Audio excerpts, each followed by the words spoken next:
Okay. High five? I'm going to have to work on that. Here we go. Okay. So we're now in the 22nd year of the Phocuswright Conference, and what a year it has been. The biggest issue of the year, of course, has got to be consolidation. Hello, Marriott and Starwood. The two largest OTAs combined will account for nearly 2/3 of global OTA market share. Hotels are worried. Airlines are irritated. Trade associations were up in arms. Everyone is asking, well, how can anyone compete?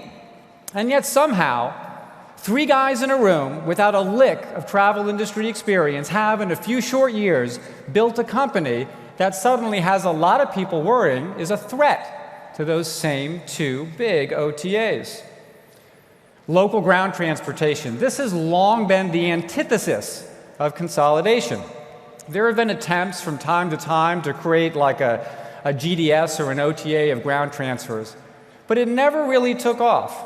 Then yet a bunch of folks without much transportation experience step in, rethink the problem from the bottom up, and suddenly that space looks more and more consolidated. And there's probably no segment in US travel more consolidated than that of car rental, where three companies account for well over 90% of the market. How could anyone possibly compete with that? Well, there are actually a bunch of really interesting startups that are trying to do just that and reinvent the rental experience in the process. Now, some issues just seem to come up again and again. There's this whole hotel direct versus OTA debate. This just goes on and on and on and on. And I'd actually be quite inclined to leave it at, just like that if it wasn't for TripAdvisor adding fuel to the fire, or really creating an entirely new fire of its own. And then there's also this not-so-little hotel company that's decided enough is enough and is introducing a marketplace of its own. Airlines and distribution companies. They've played this on-again, off-again game of chicken for as long as I can remember. But this thing with Lufthansa, this feels a little different. Airlines, they seem to have more leverage than ever these days. Only time will tell, but this is a space to watch. And we have a session devoted to air distribution tomorrow. There's Google. As they deepen their travel industry offerings, the industry will debate. Are they biting the hands that feed them? Are they unfairly promoting their services at the expense of yours? Meanwhile, this new reality, this new world of mobile, social, and video, it's quickly moving advertising beyond those sponsored text links that we've all come to accept. And tomorrow, Google's new VP of Travel will share his thoughts on where all of this is headed. Oh yes, there's Amazon. Who isn't just a little disappointed right? I certainly am. Mobile booking. This has been another big industry obsession, and with good reason. It's growing, and it's growing fast, but actually not as fast as some had thought. There is, of course, one exception to this, which is China. In terms of booking, China will be the first mobile majority online travel market by next year. But with mobile, booking it's actually such a small chapter in a much bigger story. And this brings us to iTraveler and the theme for the 2015 Phocuswright conference. So as we thought about how to share this vision with all of you today, I was reminded of a conversation that I had with my 11-year-old not too long ago. I want to say he was born with special needs, but also with some special gifts as well. So one evening, we're sitting down to do his homework. Right out of the blue, he turns to me and he says, "Dad, will I have a girlfriend?" Yeah, sure, of course, when you're a little bit older. Next question, "Dad, how do I get a girlfriend?" Okay, so things are escalating. Well, once you find a girl you like, you want to find out what she likes, and you ask her out on a date. Oh, a date. Dad, what's a date? Okay, well, that's where you go out and you do something together. So you could take her to lunch, get an ice cream cone, take her to the movies. His eyes popped wide open. He got really excited. He loves the movies. He said, Dad, I know what we're going to go see. Aliens versus dinosaurs. So, hang on. I don't even know if that's a movie, right, first of all. But I just said, look, hang on. You got to find out what she likes. She may not want to see aliens and dinosaurs. She may want to see something else. You should really ask the girl. He got quiet. You could see he was facing this big dilemma. He was in a quandary. Then suddenly his eyes pop wide open. Dad, I've got it. I know what we're going to go see. Girls versus dinosaurs. So that sweet naivete, it actually speaks to something bigger. It's a perfectly simple solution. Of course, in his mind, of course, there should be a movie about girls versus dinosaurs. And by the way, I was doing some fact-checking for this speech. I Googled it, and guess what? In case you didn't know. But I want to be clear, I haven't seen it, okay? Although I'd heard that Tony DiStolfo had, and if anyone's curious, I think he's at the back of the room, so should make the staff meeting later today interesting. So, iTraveler, embracing post-mobile, welcomes a new era in which platforms and technology are secondary and travelers are primary. We, as an industry, are at a turning point. We can no longer deliver the products and services the way we're accustomed to delivering them. We have to deliver them the way our customers want. iTraveler's expectations are not constrained by the technologies and the commercial truisms all of us hold so dear. So, for example, most travelers, they don't know or really care about all of our lodging segments, right? More and more, we see travelers are not really looking for a hotel or a home rental or a hostel. They're looking for a great place to stay in a convenient location that fits the bill.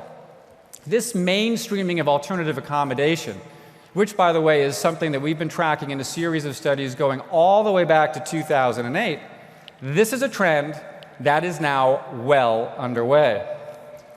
Book Anywhere. This is another really great example, and I'm not talking about any specific company initiative. I'm talking about this idea that I, as a business traveler, I can go book wherever I want. I can take the trappings of my corporate program with me. Most business travelers already want to do that anyway. Or I, as a leisure traveler, I can go book anywhere. I could have my booking serviced anywhere. Now, most of us in this room have plenty of good reasons why that cannot happen. But guess what? Travelers don't know, don't understand, and don't care about any of those reasons. And anyone here who's managed a travel agency or a customer care center in this industry understands this. And then there's mobile and the whole in-trip and in-destination experience. That could be so much better in so many ways. And by the way, a big part of our mobile future is going to be driven by messaging.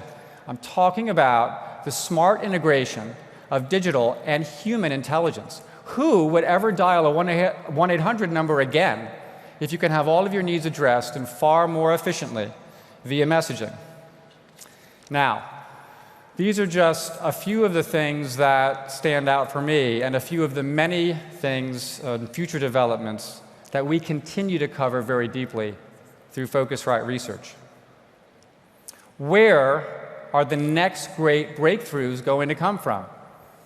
Maybe from one of the companies we saw present over the last few days at the Battleground and the Travel Innovation Summit. Maybe there's some unknown developer somewhere without a lick of industry experience. Maybe somebody in this room. Honestly, I don't really know. But I do know that we are just at the onset of an extraordinary period in travel, where the possibilities of mobile, of messaging, of big analytics are just beginning to be explored. Ladies and gentlemen, welcome to center stage at the Phocuswright Conference. Welcome to iTraveler. Let the conversation begin.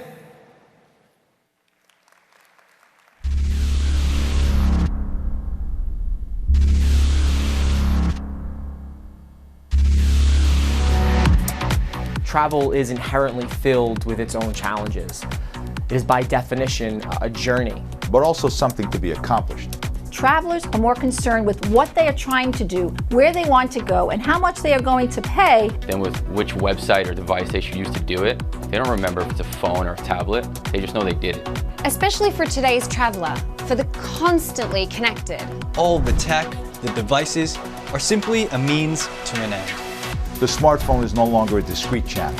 It's not just another place to put a booking engine. It has become the ground we walk upon, the air we breathe. That opportunity to empower the traveler is always everywhere. From truly individualized products and services to apps that anticipate the what before the want. The customer experience is now front and center. Some of the obvious innovations are about instant gratification at the tap of a button, providing immediate answers or making every step discovery, shop, book, pay, check-in, and check-out easier than ever. Sometimes getting customer experience right also means getting out of their way. Give travelers the tools they need to create their own adventures, to power their own journeys. Why make them talk to you if they don't want to? But when they are ready, what about you?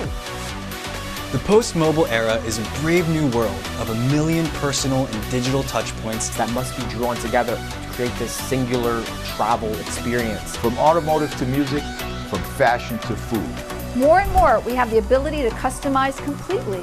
Or have our every wish catered to. Why not travel? We get asked 100 times a week, what's going to happen to the little guy or the mid-sized guy? With all of the consolidation that's been taking place. And yet, it's been extraordinary to see so much innovation, so many new brands carving out a place for themselves. And to see how responsive travelers can be, especially when the brand promise is compelling and expectations are exceeded. Phocuswright's founder put it best. In an industry mired in a sea of the same, travel companies must cultivate something new. Even if it means putting service before scale and brand before price. There's always room for innovation. Customers crave something more.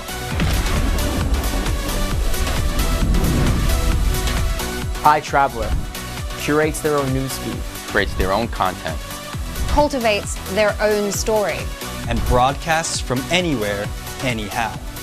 The author of their own story, the hero of their own journey. iTraveler is live in 3, 2, 1. Hello world.